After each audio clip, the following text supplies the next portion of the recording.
আজকে আমরা ম্যালেরিয়া পরজীবীর জীবনচক্র দেখব। ম্যালেরিয়া পরজীবীর জীবনচক্র।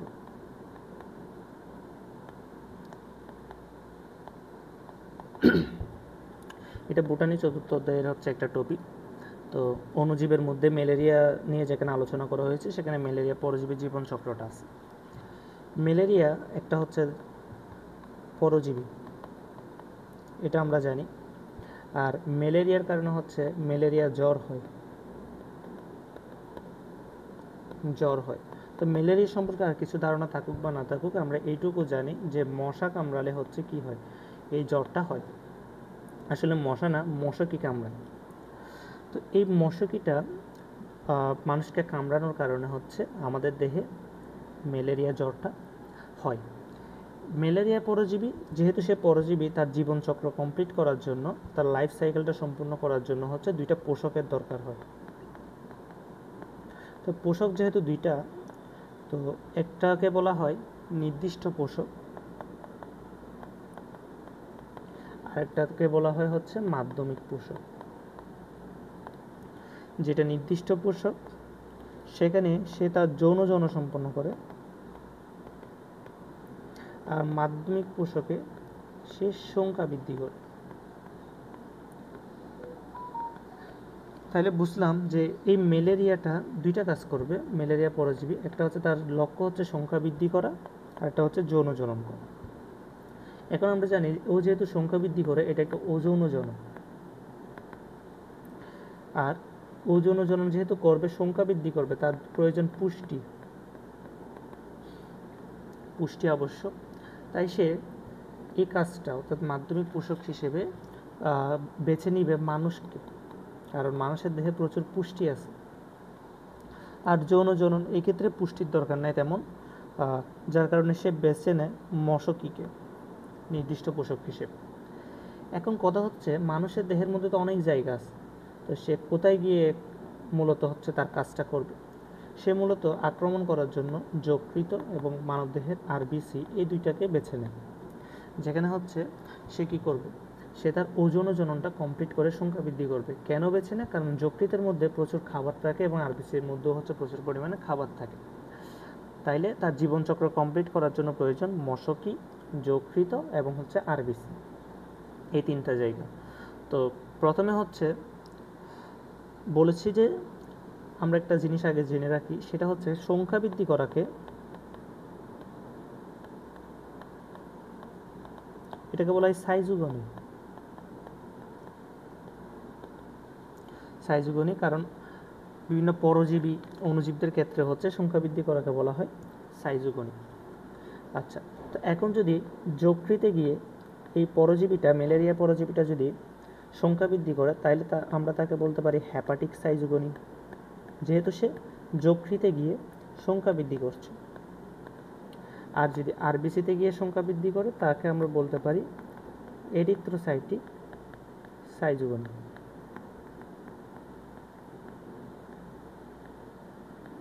আচ্ছা, তাহলে পুরো ম্যালেরিয়া পরজীবীর জীবনচক্র এখন আমরা ভাগ করব।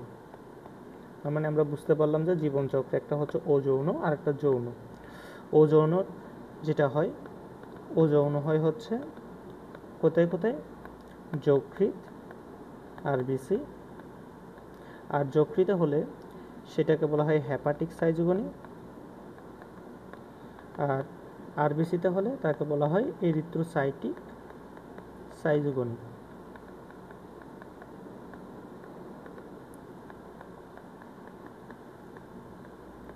আচ্ছা, তো হ্যাপাটিক সাইজুগনিকে আমরা আবার দুই ভাগে ভাগ করতে পারি। একটা প্রি এরিথ্রোসাইটিক সাইজুগনি,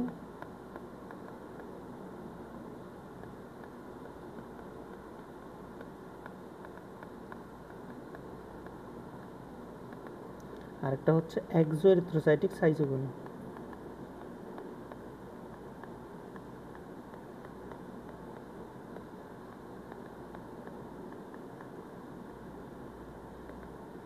আচ্ছা, এই দুইটা ভাগে। আর এরপরে এরিথ্রোসাইটিক সাইজুগনি, আর তারপর ওজন জননটা শেষ।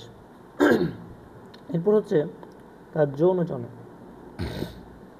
যৌন জনন হবে কোথায়? মশকির দেহে। তো মশকের দেহে সে যৌন জন্য দুইটা কাজ করবে, একটা হচ্ছে গ্যামিটোগনি,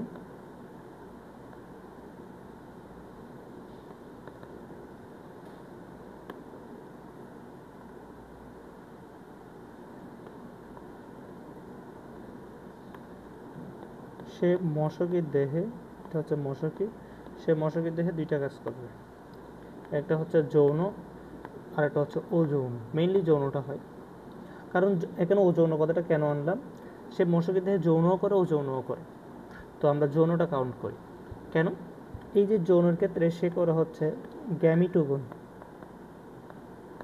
এটা হয় ক্রপের মধ্যে, ক্রপ মানে হচ্ছে পরিপাকনালী, মশকের পরিপাকনালীতে হয় হচ্ছে গ্যামিটোগনি, আর হচ্ছে ওজনটা হয় হচ্ছে লালা গ্রন্থিতে, এটাকে আমরা বলি স্পুরোগনি। আচ্ছা, এখন কিছু ওয়ার্ড আমরা বিশ্লেষণ যদি করি, এখানে এই গণি মানে মূলত বোঝায় হচ্ছে জনন। এরপরে এখানে প্রিয়ে আসলো কেন, কারণ এরিথ্রোসাইটিক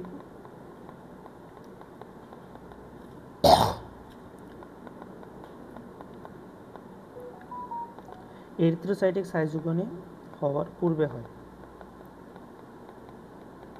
এরিথ্রোসাইটিক সাইজোগনিটা হওয়ার পূর্বে হচ্ছে এটা সম্পন্ন হয়, অর্থাৎ হ্যাপাটিক সাইজোগনি হয় এরিথ্রোসাইটিক হওয়ার আগে, সেই জন্য এটাকে বলা হয় প্রি এরিথ্রোসাইটিক সাইজোগনি। আর এটাকে এক্সো এরিথ্রোসাইটিক সাইজোগনি কেন বলা হয়, এটা প্রি এরিথ্রোসাইটিক সাইজোগনির পরে হচ্ছে এক্সো এরিথ্রোসাইটিক সাইজোগনি হয়। প্রি এরিথ্রোসাইটিক সাইজোগনিটা হয় হ্যাপাটিক অর্থাৎ যকৃতের কোষের মধ্যে, এবং এক্সো এরিথ্রোসাইটিক সাইজোগনিটা হয় হচ্ছে অর্থাৎ ওই হ্যাপাটিক সাইজোগনির মধ্যে এরিথ্রোসাইটিক সাইজোগনি শেষ করার পরে সেখান থেকে জীবাণুটা বের হয়ে যকৃত কোষ থেকে বের হয়ে আবার নতুন যকৃত কোষকে আক্রমণ করে। আচ্ছা, এরপর হয় গ্যামিটোগনি, এরপর হয় স্পুরোগনি। তার মানে আমরা ধাপগুলো কীভাবে হয়, এক নম্বরে হবে প্রি এরিথ্রোসাইটিক সাইজোগনি, 2 নম্বরে এক্সো এরিথ্রোসাইটিক সাইজোগনি, 3 নম্বরে হবে গ্যামিটোগনি এবং 4 নম্বরে হবে স্পুরোগনি। আচ্ছা, এখন আমরা দেখব কি হয় আসলে। প্রথমে আমাদের বডির মধ্যে আমরা জানি যকৃৎ আছে, এ হলো আমাদের যকৃৎ। এখন যখন হচ্ছে কোনো একটা মশকির দেহ থেকে মশকে আমাদের কামড়াবে, তখন মশকির দেহ থেকে স্পোরোসাইট, এটা দেখতে অনেকটা মাকো আকৃতি, এই স্পোরোসাইটটা 30 মিনিটের মধ্যে ব্লাডের মাধ্যমে যকৃতে চলে আসবে, তারপর সেটা হচ্ছে যকৃতের মধ্যে প্রবেশ করবে, যকৃতের মধ্যে থাকে হ্যাপাটোসাইট, এটা হচ্ছে যকৃত কোষ, যকৃতের মধ্যে ঢুকে হ্যাপাটোসাইটকে আক্রমণ করবে। এই স্পোরোসাইটটাই কেন আসে, কারণ স্পোরোসাইটটা হচ্ছে আক্রমণকারী দশা। আচ্ছা, এরপর হ্যাপাটোসাইট কোষের মধ্যে কি করবে, এই স্পোরোজয়েডটা ঢুকে যাবে। কোন প্রক্রিয়ায় ঢুকবে, কেন স্পোরোজয়েডটা কেন যকৃতের হ্যাপাটোসাইটের মধ্যেই যায়, কারণ এখানে হচ্ছে ক্যামোটেক্সিসের প্রভাবে হচ্ছে এই যে স্পোরোজয়েডটা হ্যাপাটোসাইট কোষের মধ্যে ঢুকলো, হ্যাপাটোসাইট কোষের মধ্যে ঢোকার পর সে এখন যকৃতের মধ্যে কিছু পুষ্টি পাবে, পুষ্টি পাওয়ার পর তার আকার সামান্য বড় হবে, বড় হওয়ার পর তার যে দশাটা হবে সেই দশাকে বলা হয় ক্রিপ্টোজয়েড। ক্রিপ্টো কেন বলছি, কারণ হচ্ছে এই যে ক্রিপ্টো মানে বোঝাচ্ছে লুকানো, এই যে যকৃত কোষের মধ্যে জীবাণুটা হচ্ছে হ্যাপাটোসাইট কোষের মধ্যে জীবাণু যেটা আছে সেটা হচ্ছে লুকানো অবস্থায় আছে, এখানে এই জয়েড মানে হচ্ছে জীবাণু, তার মানে আমরা বলতে পারি ক্রিপ্টোজয়েড মানে হচ্ছে লুকানো জীবাণু, কারণ হ্যাপাটোসাইট কোষের মধ্যে এই জীবাণুটা লুকানো অবস্থায় আছে।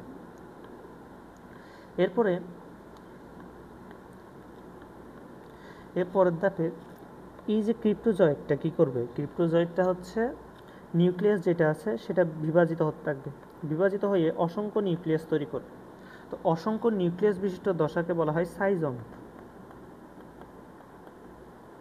সাইজোগনি নাম হওয়ার পিছনে এই সাইজনটারও ভূমিকা আছে, তার মানে অসংখ্য নিউক্লিয়াস বিশিষ্ট একটা কোষ তৈরি হলো, এটাকে বলা হয় সাইজন। সাইজন্টের পরে এই যে নিউক্লিয়াসগুলা, অসংখ্য নিউক্লিয়াস তৈরি হলো, প্রত্যেক নিউক্লিয়াস অল্প অল্প সাইটোপ্লাজম নিয়ে একটা একটা কোষে পরিণত হবে। ঠিক আছে, এক একটা কোষে পরিণত হলো। অর্থাৎ আমরা এখানে কি দেখছি? আমরা এখানে দেখছি, এটা আমরা নাম দিতে পারি ক্রিপ্টো ম্যারোজয়েড। আচ্ছা, এটা হচ্ছে ক্রিপ্টো ম্যারোজয়েড। এখানে হচ্ছে প্রত্যেকটা নিউক্লিয়াস নিজ নিজ অংশটা হচ্ছে নিয়ে নিল, অর্থাৎ নিজ নিজ সাইটোপ্লাজমটা নিয়ে আলাদাভাবে কোষ হয়ে গেল। তো এই জন্য আমরা এখানে এটাকে বলছি ক্রিপ্টো ম্যারোজয়েড। কেন বলছি? এখানে ক্রিপ্টো মানে তো আমরা জানি লুকানো, এখানে হচ্ছে ম্যারো মানে কি? ম্যারো মানে হচ্ছে যে যার অংশটা বুঝে নিয়েছে, সেই জন্য আমরা এটার নাম দিয়েছি ম্যারো। এবং হচ্ছে জয়েড মানে জীবাণু। তার মানে ক্রিপ্টো ম্যারোজয়েড কেমনে হলো? ক্রিপ্টো দিয়েছি লুকানো, যার কারণে হচ্ছে এটি লুকানো অবস্থায় আছে হ্যাপাটোসাইট কোষের মধ্যে। আর ম্যারো কেন? কারণ হচ্ছে এখানে প্রত্যেকটা নিউক্লিয়াস নিজ নিজ সাইটোপ্লাজমটা হচ্ছে বুঝে নিয়েছে। আর জয়েড মানে কি? জয়েড মানে হচ্ছে জীবাণু। আচ্ছা, এর পরের ধাপে কী হলো? এই যে ক্রিপ্টো ম্যারোজয়েডগুলো হচ্ছে এখন হ্যাপাটোসাইট কোষটা ভেঙে বাইরে বেরিয়ে আসবে। এই যে হ্যাপাটোসাইট কোষগুলো, হ্যাপাটোসাইট কোষ ভেঙে হচ্ছে ক্রিপ্টো ম্যারোজয়েডগুলো বাইরে বেরিয়ে আসলো। এই ক্রিপ্টো ম্যারোজয়েডগুলো হচ্ছে বাইরে বেরিয়ে আসার সময় এর চারপাশে হচ্ছে একটা আবরণ থাকে, একটা আবরণ থাকে। এই আবরণটা কিসের? এই আবরণটা হচ্ছে হ্যাপাটোসাইট কোষের আবরণ। এই হ্যাপাটোসাইট কোষের আবরণ কেন তৈরি হয়?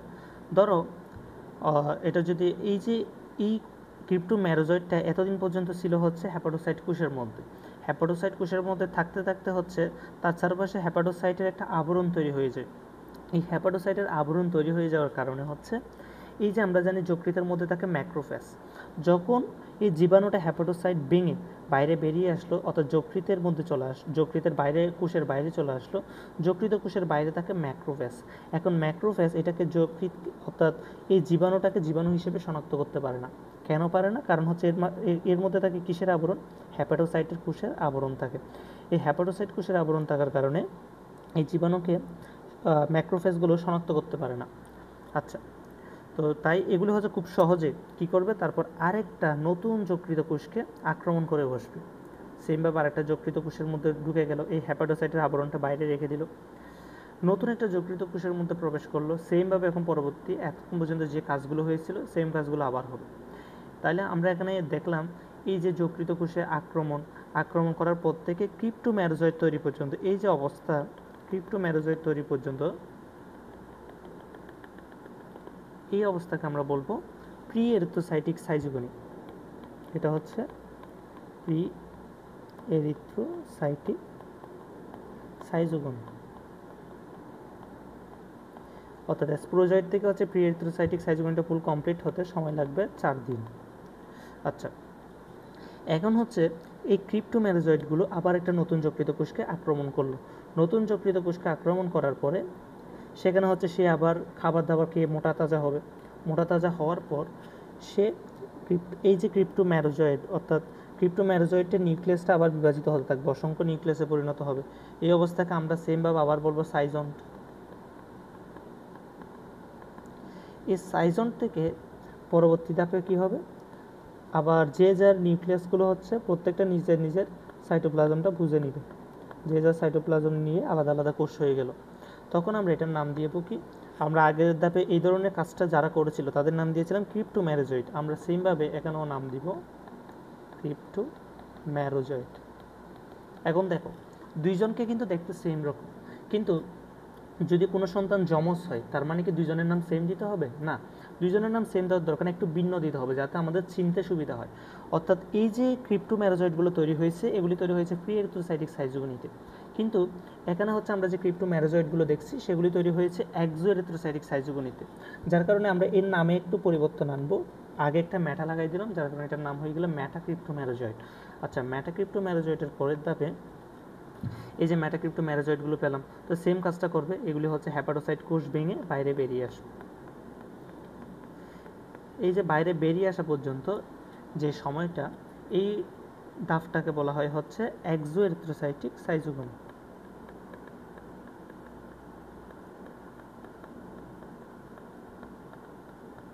এক্সোএরিথ্রোসাইটিক সাইজোগনি। আচ্ছা, এতটুকু পর্যন্ত তাহলে এক্সোএরিথ্রোসাইটিক সাইজোগনি। এখানে এই যে মেটাক্রিপ্টোমেরাজয়েডগুলো বের হলো, এই মেটাক্রিপ্টোমেরাজয়েডের মধ্যে হচ্ছে কিছু থাকে বড় এবং কিছু থাকে ছোট।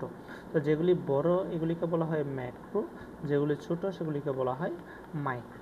এখন যে মোটা সে হচ্ছে কি করবে, সে হচ্ছে নড়াচড়া করতে চাইবে না, সে নিজের জায়গায় একদম চুপ হয়ে বসে থাকবে। সে বলবে না আমি যকৃতের বাইরে যাব না, আমি এখানে আরামে আছি, আমি আরেকটা হেপাটোসাইটকে ধরবো, সেখানে আবার আক্রমণ করব, আবার সংখ্যা বৃদ্ধি করব, এইভাবেই আমি চলবো। আচ্ছা, তাহলে এই নড়াচড়া করবে না। কিন্তু মাইক্রো এ তো হচ্ছে একদম কি বলা যায় শুকনা একদম, ও কী করবে, ও হচ্ছে প্রচুর দৌড়ঝাঁপ করবে, এই কী করবে হেপাটোসাইট কোষ থেকে বেরিয়ে যাবে, ও এখানে থাকবে না। ও এই মাইক্রোটা অর্থাৎ এতটুকু পর্যন্ত তাহলে আমরা বুঝলাম হচ্ছে এক্সোএরিথ্রোসাইটিক সাইজোগনি। তো এক্সোএরিথ্রোসাইটিক সাইজোগনি গেল, এরপর শুরু হবে হচ্ছে এরিথ্রোসাইটিক সাইজোগনি। এটা এখানে 3 নাম্বার হবে, এটা 4 নাম্বার, এটা 5 নাম্বার। এই যে এরিথ্রোসাইটিক সাইজোগনি শুরু হয়ে যাবে, তার মানে ম্যাক্রো তো নতুন হেপাটোসাইটকে আক্রমণ করবে, কিন্তু মাইক্রো তো বের হয়ে যাবে। তো মাইক্রো বের হয়ে রক্ত স্রোতে প্রবেশ করবে।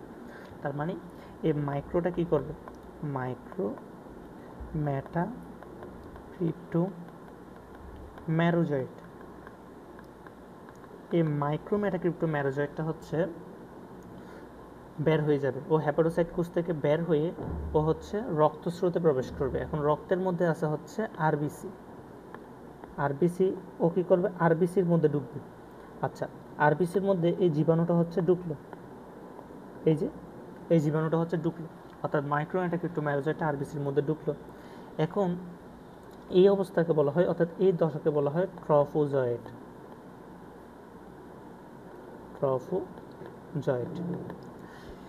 কেন এটার নাম ট্রফোজয়েড? এখানে হচ্ছে এরিথ্রোসাইটিক, এখন শুরু হচ্ছে এরিথ্রোসাইটিক সাইজোগনি। এরিথ্রোসাইটিক সাইজোগনিতে অনেকগুলো ধাপ আছে যেগুলি মনে রাখার নেমোনিক হচ্ছে ট্রসি, আসামে গেল। আমরা এটা দিয়ে এই পুরো হচ্ছে এরিথ্রোসাইটিক সাইজোগনিটা মনে রাখতে পারি। এই দশাকে বলা হয় হচ্ছে ট্রফোজয়েড। কেন? এই যে আরবিসি যেটা আসলো সে কি করছে, সে হচ্ছে এই ট্রফো মানে হচ্ছে পুষ্টি গ্রহণ দশা। আমরা আগেই বলেছি যে হচ্ছে জীবাণুর মূল লক্ষ্য হচ্ছে মানবদেহের মধ্যে সংখ্যা বৃদ্ধি করা। তো ট্রফোজয়েড দশায় এই জীবাণুটা ঢোকার পর আরবিসির মধ্যে প্রচুর পরিমাণ খাবার আছে, সেই খাবারটা গ্রহণ করে অর্থাৎ পুষ্টিটা নিয়ে মোটা তাজা হবে।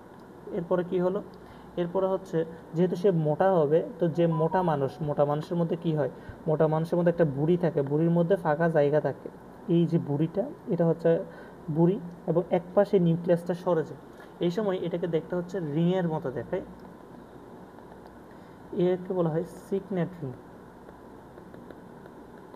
এই যে তার মানে পরবর্তী ধাপের নাম হচ্ছে সিগনেট রিং। তার মানে ট্রফোজয়েডও গেল, সিগনেট রিংও গেল, এরপর দিয়ে কিছু একটা হবে।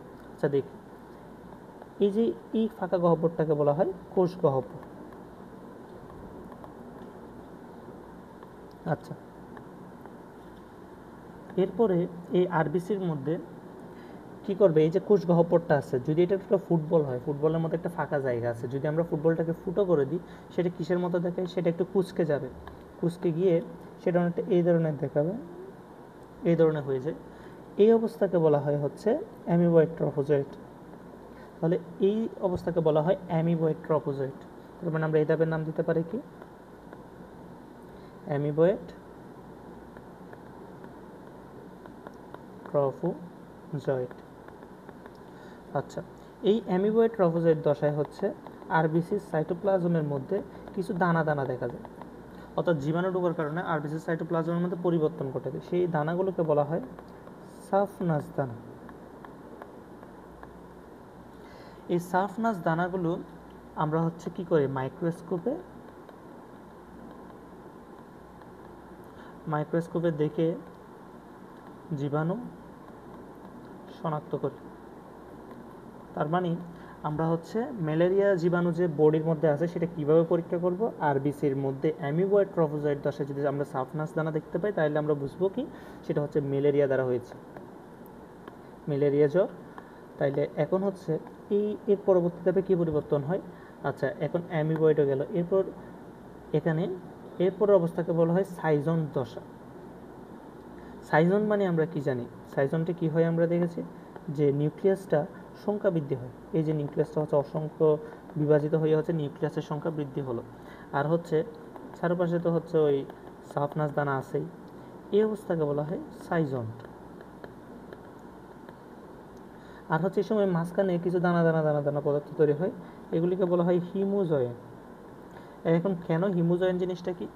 আমরা বলেছি হচ্ছে আরবিসির মধ্যে ঢুকেছে পুষ্টি নিবে এবং সংখ্যা বৃদ্ধি করবে। এখন আরবিসির মধ্যে পুষ্টির উৎস হিসেবে সে প্রধানত ইউজ করে হিমোগ্লোবিনকে। হিমোগ্লোবিন খেয়ে, অর্থাৎ হিমোগ্লোবিনের যে বর্জ্য যেটা তৈরি করবে সেটা হচ্ছে মাঝখানে জমা করে, জীবাণুটা শরীরের মাঝখানে জমা করে। এই অবস্থাকে বলে হিমোজয়েন, কারণ এই বর্জ্যটা তৈরি হয় হিমোগ্লোবিন থেকে। এরপরের ধাপে কী হয় আরবিসির মধ্যে? এর পরের ধাপে এই যে প্রত্যেকটা নিউক্লিয়াস কী করবে, নিজেদের অংশগুলো বুঝে নেওয়া শুরু করবে। প্রত্যেক জায়গায় সেম ঘটনা হয়, প্রত্যেকটা নিজেদের অংশগুলো বুঝে নেওয়া শুরু করবে। এখন প্রত্যেকটা হচ্ছে নিজেদের অংশ যদি বুঝে নিতে চায়, তার মানে চারপাশে ওদের হচ্ছে কী গঠন করা লাগবে, এইভাবে একটা একটা করে করে আবরণ তৈরি করা লাগবে। এই যে প্রত্যেকের নিউক্লিয়াস আস্তে আস্তে আস্তে চারপাশে, এদের চারপাশে একটা একটা করে করে আবরণ তৈরি হচ্ছে। এই অবস্থাকে দেখতে অনেকটা ফুলের মতো দেখে, গোলাপের পাপড়ির মতো দেখে, এই জন্য এটাকে বলা হয় রোজেট দশা। আচ্ছা, রোজেট দশা গেল। এরপর হচ্ছে আস্তে আস্তে চারপাশ থেকে হচ্ছে আবরণটা এদের নিউক্লিয়াসের চারপাশে ঘিরে কী তৈরি করবে, আলাদা আলাদাভাবে এক একটা কোষ তৈরি হবে। তার মানে এখন হচ্ছে ভিতরে কি হলো, প্রত্যেকটা নিজেদের নিউক্লিয়াস নিয়ে আলাদা আলাদা হয়ে গেল আরবিসির মধ্যে। এখন আরবিসির প্রাচীরকে ভেঙে এটা বাইরে বেরিয়ে আসবে। এই আরবিসিকে ভেঙে এরা হচ্ছে সবাই বাইরে বেরিয়ে আসবে।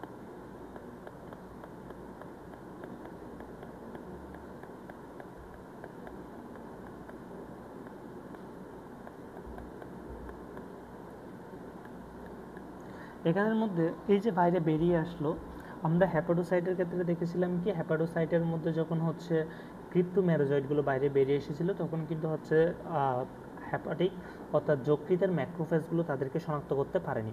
এই যে এখানে যকৃতের ম্যাক্রোফেজগুলো তাদের শনাক্ত করতে পারেনি, তার মানে এখনও আমাদের শরীর জানে না আমাদের শরীরের মধ্যে যে জীবাণু আছে। কিন্তু যখন এরিথ্রোসাইটিক সাইজোগনি হয়ে আরবিসি ভাঙা শুরু হলো, অর্থাৎ আরবিসি ভাঙার কারণে বডির মধ্যে আরবিসির পরিমাণ কমে যাবে এবং আরবিসি ভেঙে যখন জীবাণুগুলো বাইরে বের হচ্ছে, এখন আমরা জানি ব্লাডের মধ্যে আছে কিন্তু হচ্ছে ডাব্লিউবিসি, আর ডাব্লিউবিসি হচ্ছে একটা ম্যাক্রোফেজ। এই ডাব্লিউবিসি কী করবে, শ্বেত রক্তকণিকা এই জীবাণুগুলোকে শনাক্ত করে ফেলবে। এখন যখন ডাব্লিউবিসি এই জীবাণুগুলোকে দেখবে এবং জীবাণুগুলোকে শনাক্ত করবে, তখন হচ্ছে পাইরোজেনকরণ হবে। এরা পাইরোজেনকরণ করবে এবং পাইরোজেনকরণ করার কারণে হচ্ছে কি হবে, পাইরোজেনকরণের পর সিগন্যালটা যাবে আমাদের মস্তিষ্কের হাইপোথ্যালামাস অংশে। হাইপোথ্যালামাস অংশে যখন সিগন্যালটা যাবে, তখন হচ্ছে তাপমাত্রা বৃদ্ধি পাবে। তার মানে এই এরিথ্রোসাইটিক সাইজোগনি শেষ হলেই কী হবে, এরিথ্রোসাইটিক সাইজোগনি শেষ হলে আমাদের শরীরে জ্বর আসবে। তাহলে জ্বর কখন আসবে, ম্যালেরিয়া জ্বর এরিথ্রোসাইটিক সাইজোগনি শেষ হলে। এখন মজার বিষয় হচ্ছে এই এরিথ্রোসাইটিক সাইজোগনি শেষ হতে সময় লাগে 48 ঘন্টা, আর হচ্ছে এক্সোএরিথ্রোসাইটিক সাইজোগনি সম্পন্ন হতে সময় লাগে 7 থেকে 10 দিন। তার মানে ম্যালেরিয়া জীবাণু আমাদের কামড়ানোর 7 থেকে 10 দিন পরে অর্থাৎ আমাদের জ্বর দেখা যাবে। এবং হচ্ছে প্রতি 48 ঘন্টা পর পর হচ্ছে কী হয়, ওই যে আমরা বলেছি যে জ্বর কখন হয়, প্রতি 48 ঘন্টা পর পর হচ্ছে আমাদের জ্বর হবে। এই জন্য প্রতি 48 ঘন্টা পর পর ম্যালেরিয়া জ্বরটা হয়। আচ্ছা, এখন এইগুলি থেকে তখন বলা হয় ম্যারোজয়েড, এগুলির নাম হচ্ছে ম্যারোজয়েড। এখানের মধ্যে দেখো কিছু ম্যারোজয়েড হচ্ছে বড় এবং কিছু ম্যারোজয়েড হচ্ছে ছোট। যেগুলিকে বড় সেগুলিকে আমরা বলবো ম্যাক্রো, যেগুলি ছোট সেগুলিকে আমরা বলবো মাইক্রো। এই মাইক্রোগুলিকে বলা হয় হচ্ছে মাইক্রোগ্যামিটোসাইট বলা হয়, এগুলিকে বলা হয় মাইক্রোগ্যামিটোসাইট, এগুলিকে বলা হয় মাইক্রোগ্যামিটোসাইট। যেটা হচ্ছে মাইক্রোগ্যামিটোসাইট সেগুলিকে বলা হয় হচ্ছে পুংগ্যামিট, আর যেগুলো হচ্ছে ম্যাক্রোগ্যামিটোসাইট সেগুলিকে বলা হয় স্ত্রীগ্যামিট। আচ্ছা, তাহলে এখন আমরা হচ্ছে এরিথ্রোসাইটিক সাইজোগনি শেষ, অর্থাৎ গ্যামিট তৈরি করার পর এরিথ্রোসাইটিক সাইজোগনি শেষ। আচ্ছা, আমরা এখনও কিন্তু যৌন জনন দেখিনি, আমরা জাস্ট দেখছি যে সংখ্যা বৃদ্ধি করতেছে। এখন হচ্ছে এই যে গ্যামিট তৈরি হলো, এখন গ্যামিট তৈরি হওয়ার পরে কি হবে, এই গ্যামিটগুলো হচ্ছে মশকি এখন আবার কিছুদিন পরে যখন হচ্ছে মশাকে আমাদেরকে কামড়াবে আবার, তখন হচ্ছে মশাকির লালা থেকে আমাদের শরীরের মধ্যে, ধরো এটা হচ্ছে মশাকির সেই বোর শরীরের ভিতরে, মশাকির শরীরের মধ্যে কি হবে, এই মশাকির শরীর, এটা হচ্ছে ধরো মশাকির মুখ, এই মুখ দিয়ে হচ্ছে ধরো এর উপরের পাটে আছে লালা গ্রন্থি, এই লালা গ্রন্থি দিয়ে কি হবে, ধরো এটা হচ্ছে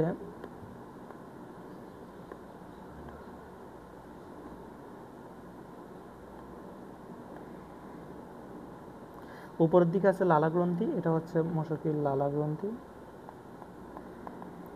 নিচেরটা হচ্ছে ক্রপ বা পাকস্থলী, ঠিক আছে, ক্রপ বা পরিপাক নালী। মশাকে যখন আমাদের কামড়াবে তখন হচ্ছে একদিকে এর শরীর থেকে স্পোরোজয়েডগুলো আমাদের বডির মধ্যে প্রবেশ করবে লালার মাধ্যমে, অন্যদিকে আমাদের রক্তের সাথে হচ্ছে রক্তের মধ্যে আছে মাইক্রোগ্যামিট এবং ম্যাক্রোগ্যামিট, এই মাইক্রোগ্যামিট এবং ম্যাক্রোগ্যামিটগুলো হচ্ছে মশাকির বডির মধ্যে প্রবেশ করবে। এই যে মাইক্রো এবং হচ্ছে ম্যাক্রোগুলা মশাকির শরীরের মধ্যে প্রবেশ করবে। এই যে যেটা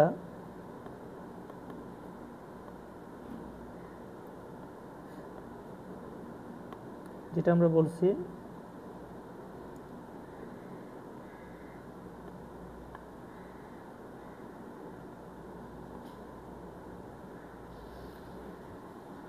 এখানে হচ্ছে যেটা মাইক্রোগ্যামিট সেটা আস্তে আস্তে কি হবে,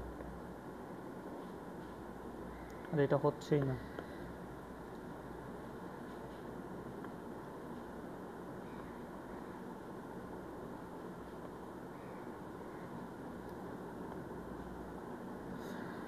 আচ্ছা যাওয়ার পরে এই যে এখানে স্পোরোজয়েডগুলো দিকে বের হবে, লালা গ্রন্থির মাধ্যমে আমাদের বডিতে প্রবেশ করবে, আবার সেমভাবে মাইক্রো ম্যাক্রোগ্যামিটগুলো হচ্ছে ওর মধ্যে প্রবেশ করবে, এই গ্যামিটগুলো যাচ্ছে, এটা হচ্ছে ছোটোটা হচ্ছে মাইক্রোগ্যামিট, এই মাইক্রোগ্যামিটটা হচ্ছে এক্স ফ্লাজেলেশন হবে, এভাবে হচ্ছে এক্স ফ্লাজেলেশন অর্থাৎ ফ্লাজেল আকৃতি ধারণ করবে, এই চারপাশে হচ্ছে নিউক্লিয়াসগুলো চলে যাবে। এরপরে কি হয়, আর এদিকে যেটা হচ্ছে ম্যাক্রোগ্যামিট অর্থাৎ যেটি স্ত্রী গ্যামিট, সেটা হচ্ছে সেখানে ভিতরে পুষ্টি নিয়ে একটা আকারে বড় হবে, বড় হওয়ার পরে এর একপাশে একটা হচ্ছে কোণের মতো তৈরি হয়, যেটাকে বলা হয় নিষেক শঙ্কু বা রিসিপশন পোর্ট, কারণ হচ্ছে এই কোণা দিয়ে হচ্ছে সে কী করবে, পুংগ্যামিটকে রিসিভ করবে, এক্সপ্লাজেলেশনের পরে প্রত্যেকটা পুংগ্যামিট মাকো আকৃতি ধারণ করবে। এরপর হচ্ছে এই যেগুলো হচ্ছে আছে পুংগ্যামিটগুলো হচ্ছে এই নিষেক শঙ্কু দিয়ে ভিতরে প্রবেশ করবে। এখন এই অবস্থাকে এটা হচ্ছে নিষেক, তার মানে এখানে হলো 2n, আর এটাকে বলা হয় যেটা হচ্ছে স্ত্রী গ্যামিট, আর এটা হচ্ছে পুংগ্যামিট। আচ্ছা, এই নিষেকটা হওয়ার পরে এটা হচ্ছে অনেকটা এভাবে মাকো আকৃতির আকার ধারণ করবে। এখন এটা হচ্ছে 2n, তখন আমরা বলবো এটাকে ইউকিনেট বলবো।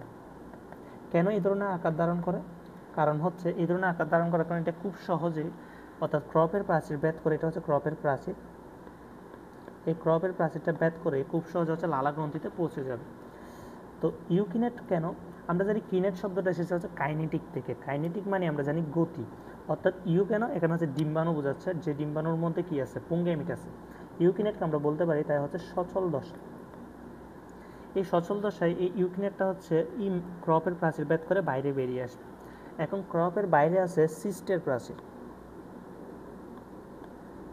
এই সিস্টের প্রাচীর, এখন ও বাইরে বেরিয়ে আসার পরে সেখানে গোল আকার ধারণ করবে, অর্থাৎ মশকের এটা এখন হচ্ছে লালা গ্রন্থির মধ্যে গেল, এই লালা গ্রন্থির মধ্যে যাওয়ার পরে তখন সেটার নাম হয়ে গেল ইউসিস্ট। কেন, কারণ এটা হচ্ছে সিস্টের আবরণে এখন হচ্ছে কভার করা আছে, এটা হচ্ছে সিস্ট, যে সিস্ট হচ্ছে কভার করে রেখেছে, এটা হচ্ছে মশকের লালা গ্রন্থি। তার মানে পরিপাক নালীতে বেশিক্ষণ থাকতে পারে না, কারণ পরিপাক নালীতে বেশিক্ষণ থেকে কী করবে, সেখানে তো হচ্ছে পরিপাক ঘটে, তো ওর লালা গ্রন্থিতে চলে আসে, লালা গ্রন্থিতে চলে আসার পরে হচ্ছে এই অবস্থাকে বলা হয় ইউসিস্ট। এরপরে এই সিস্টের আবরণটা আছে, এর পরের ধাপে কী হয়, এর পরের ধাপে ওর নিউক্লিয়াসটা বিভাজিত হয়, এই বিভাজন হচ্ছে মায়োসিস বিভাজন। মায়োসিস বিভাজন হওয়ার পরে মায়োসিস বিভাজনে আমরা জানি 2n থেকে n হয়, এখন এই মায়োসিস বিভাজন হওয়ার পরে প্রত্যেকটা নিউক্লিয়াসগুলো হচ্ছে সাইটোপ্লাজম নিয়ে আলাদা আলাদাভাবে কোষে পরিণত হয়। তখন প্রত্যেকটা হচ্ছে হ্যাপ্লয়েড কোষ। এগুলিকে বলা হয়, তখন এগুলো হচ্ছে হালকা মডিফাই হয়ে অ্যাসপ্রোজয়েটে পরিণত হয়, মাকো আকৃতি ধারণ করবে। তখন এগুলিকে বলা হয় স্পোরোজয়েট।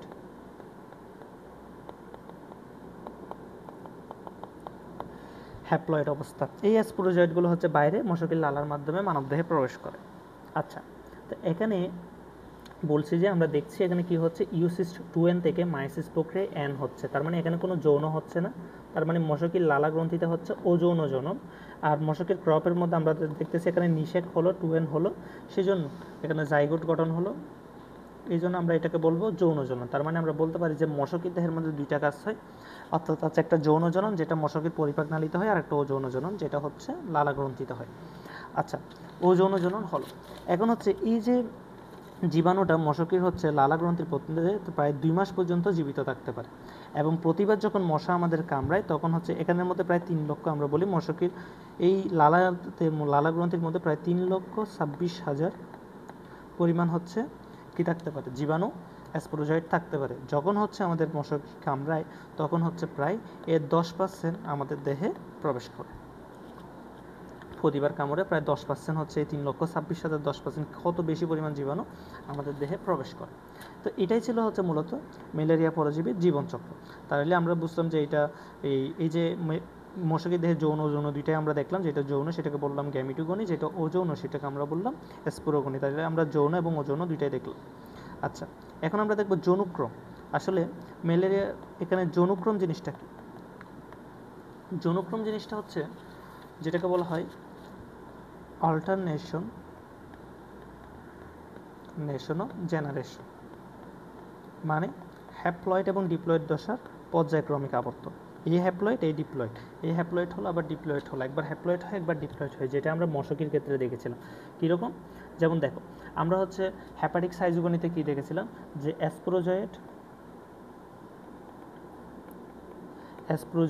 অ্যাসপ্রোজয়েড থেকে আমরা দেখেছিলাম যে ক্রিপ্টো হলো, এগুলি কিন্তু সব হ্যাপ্লয়েড দশা ছিল।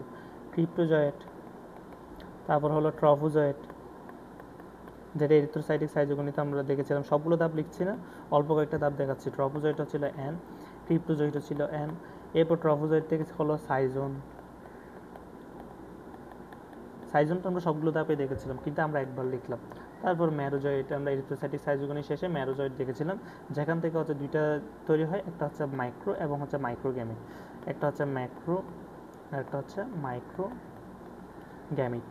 তার মানে যেটা মাইক্রো সেটাকে আমরা বলেছি যে পুংগ্যামিট, আর যেটা ম্যাক্রো সেটাকে আমরা বলেছিলাম স্ত্রীগ্যামিট। আচ্ছা, তো সবই তো হ্যাপ্লয়েড ছিল। আবার এই হ্যাপ্লয়েডের পরে এই দুইটা মশকের দেহের মধ্যে ঢুকে কি হলো, মশকের দেহের মধ্যে ঢুকে হচ্ছে জাইগোট হলো, এবং জাইগোট শেষ হওয়ার পরে জাইগোটটা কিন্তু 2n অর্থাৎ নিষেক হলো। জাইগোটের পরে আমরা দেখলাম যে হচ্ছে ইউকিনেট আমরা দেখেছি মশকের ক্রপের মধ্যে, যেটাও ছিল 2n। এরপর ইউকিনেটের পরে আমরা দেখেছি ইউসিস্ট দশা, সিস্টের আবরণ থাকে, এটাও ছিল হচ্ছে ডিপ্লয়েড। পরবর্তীতে মায়োসিস বিভাজন হয়ে আবার স্পোরোজয়েড তৈরি হয়, মায়োসিস, এটা হচ্ছে মায়োসিস বিভাজন হয়ে স্পোরোজয়েড তৈরি হয়।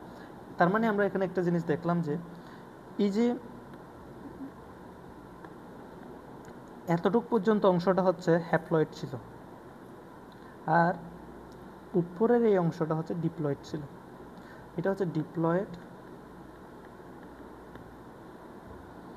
2n, আর নিচের অংশটা কি ছিল, হ্যাপ্লয়েড n। এই যে একবার মশকের দেহে দেখো, একবার হ্যাপ্লয়েড হচ্ছে যেটা মানব দেহের মধ্যে হচ্ছে, আর একবার হচ্ছে ডিপ্লয়েড। এই যে হ্যাপ্লয়েড ডিপ্লয়েড দশার যে পর্যায়ক্রমিক আবর্তন, এটাই হচ্ছে মশকের যৌনুক্রম।